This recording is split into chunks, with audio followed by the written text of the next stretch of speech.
Stop gossiping. നമുക്ക് gossip ഒരു ഹരവല്ലേ.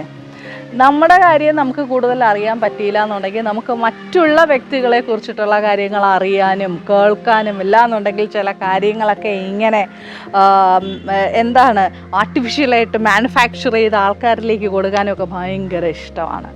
സ്വന്തം കാര്യം നോക്കാണ്ട് മറ്റുള്ളവരുടെ കാര്യത്തിൽ തലയിട്ട് ഗോസിപ്പ് ഉണ്ടാക്കി നടക്കുന്നത് ഒരിക്കലും ശരിയായിട്ടുള്ള നല്ല ക്യാരക്ടറല്ല.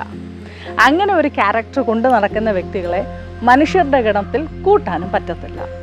ഗോസിപ്പിംഗ് നമ്മൾ ഫസ്റ്റ് തുടങ്ങുമ്പോൾ അതൊരു ഹരമായിരിക്കും. പിന്നെ ലാസ്റ്റ് ഇതിൻ്റെ ആ തീവ്രത കൂടിക്കൂടി വരുമ്പോൾ അടി ഏത് വശത്തുകൂടെ വരുമെന്ന് പറയാൻ പറ്റത്തില്ല. ചേർന്ന് നിൽക്കാൻ പറ്റുന്ന സ്ഥലങ്ങളിൽ നിന്ന് പോലും അകന്നു പോകേണ്ടതോ അല്ലാന്നുണ്ടെങ്കിൽ മറ്റുള്ളവർ അകറ്റി വിടേണ്ടതായിട്ടുള്ള ഒരു കണ്ടീഷൻ വരും. ഓർക്കുക, സ്റ്റോപ്പ് ഗോസിപ്പിംഗ്.